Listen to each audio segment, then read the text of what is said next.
For the third election in a row, the Republican Party has chosen Donald Trump as their presidential nominee. And today he chose Ohio Senator J.D. Vance as his running mate. Mr. Vance has only been in the U.S. Senate for 18 months. He's never otherwise held public office at all. He wrote a book about white working class despair. He worked as a venture capitalist. He went to Yale Law School, which is where he met his wife, who works at a high-end law firm in San Francisco and Washington, D.C., or at least she did until today, when she quit that firm after her husband was nominated to be Trump's running mate. Mr. Vance worked as a CNN contributor. He was a public affairs officer in Iraq with the United States Marine Corps. But as a running mate for Donald Trump, it is unavoidable to note that his record of remarks about Trump is one that I think could reasonably be described as rich. Maybe that's the word, rich. I'm a never Trump guy. I never liked him. It makes you think that at a fundamental level, this is sort of a he said, she said, right? And at the end of the day, do you believe Donald Trump, who always tells the truth? Just kidding. Or do you believe that woman on that tape? No, I cannot stand Trump because I think he's a fraud. Well, I think he's a total fraud that is exploiting these people, who is a total fraud. Like you said, I agree with you on Trump because I don't think that he's the person. I don't think he actually cares about folks. So as a conservative who thinks that Trump does not have the answers and isn't qualified to be president, what are you going to do this election, if you don't mind saying? My current plan is to vote either third party or, as I joke to my wife, I might write in my dog, because that's about as good as it seems.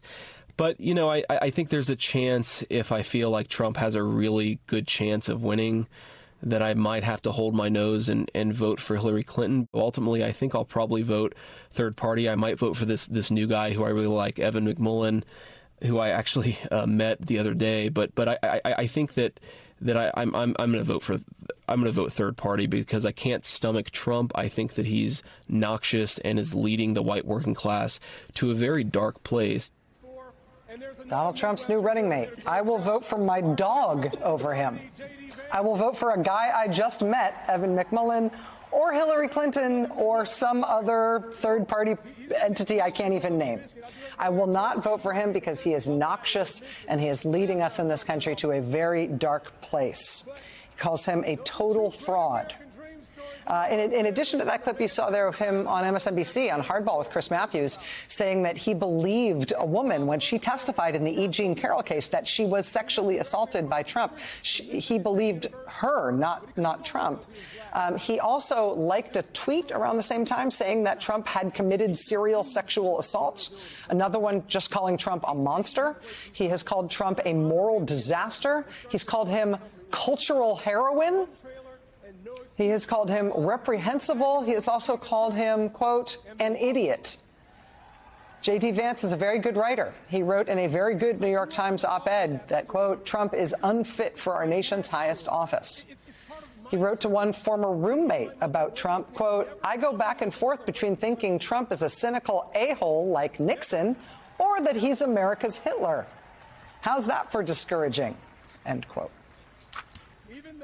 After this weekend's horrific shooting at a Trump rally in Pennsylvania, that assassination attempt against Trump that bloodied the former president, that killed a man, that wounded two others, J.D. Vance, now a U.S. Senator, posted online that it was Democrats' criticism of Trump as anti-democratic that, in his words, quote, led directly to the assassination attempt against Trump. Led directly. Many political observers went on the record this weekend saying that if J.D. Vance was indeed still on the short list to be considered to be Trump's running mate, that online post, that tweet from him this weekend saying that Democrats led directly to the assassination attempt against Trump, that surely would have disqualified him from staying on the short list. But he says that Democrats' criticism of Trump led directly to that assassination attempt, despite the fact that he himself called Trump America's Hitler. J.D. Vance says he has changed, that he no longer thinks all those terrible things that he has said about Trump in the past. And, you know, maybe that's true. Who among us knows what is in a man's heart? But in J.D. Vance's public positions now, there's nothing, literally nothing about Trump that Vance is not endorsing and indeed advancing. You may remember J.D. Vance coming to Trump's criminal trial in New York. He called it a sham trial. And while he was there, he attacked not only the judge in the case, but the judge's family. And he made sure to dress exactly like Trump while he did it.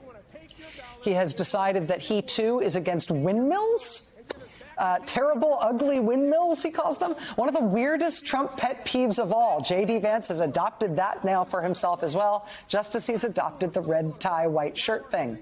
He calls people convicted for crimes related to the January 6th attack, quote, political prisoners. He says the 2020 election was not a real election. He says he will not commit to accepting the results of the next election in 2024. It is, of course, unusual for a president to run for a second term with a different running mate than they had in their first term. But clearly, Mike Pence was no longer available. Mike Pence not an option for Donald Trump this time around after the violent mob Trump unleashed on the Capitol looked for Mike Pence to try to hang him while Trump egged them on. Vice President Pence has since made history as saying that he explicitly cannot endorse his former running mate for a second term in office. How do you talk yourself into wanting Trump to pick you for this job when the last guy Trump picked for this job, he also nearly got killed when he told an armed violent mob that Pence was the man to blame for all they were so upset about?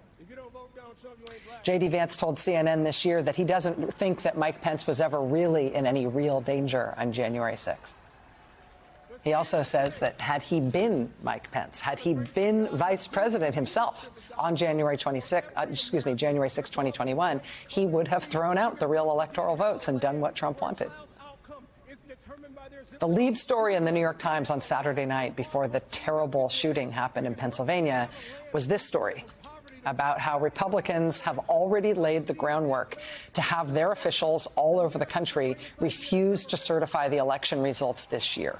Groups like the Heritage Foundation are saying publicly that some sort of amorphous conditions exist in the country now, right now, that already justify any election official at any level refusing to certify the results. They are already intending that the election results will not be certified. And that is intended, and it may very well prevent any normal count of the vote this year, any normal tally of the votes, including in the Electoral College. The idea is that there will just be chaos in Washington. There will be a fight, some kind of actual fight for power in Washington, instead of it being decided by our votes in the states. Well, now, as of tonight, they've got as a running mate for Trump someone who is committed and who is insisting that there was nothing wrong with what happened on January 6th. It's just that it didn't work. And if he'd been there, it would have worked. So put him in there. As we've been discussing tonight, J.D. Vance wants a national abortion ban. He thinks even rape and incest survivors should be forced to give birth against their will. He thinks women who are being violently abused by their husbands should be made to stay in their marriage. J.D. Vance has a lot to offer in terms of his policy positions that are very unpopular with most of the American public. That said, he does also say that Trump should have been able to seize power despite the vote in 2020. And if you're going to hold power despite the vote, despite the expressed will of the people, then your unpopular positions will never be a problem for you ever again, because nobody gets to vote on who's in office. Hey there, MSNBC fans. I'm Luke Russert, and be sure to join me, Rachel Maddow, Jen Psaki, Lawrence O'Donnell, Steve Kornacki, Joy Reid, and many more September 7th in Brooklyn, MSNBC Live Democracy 2024. Click on the link for ticket information. We will see you there.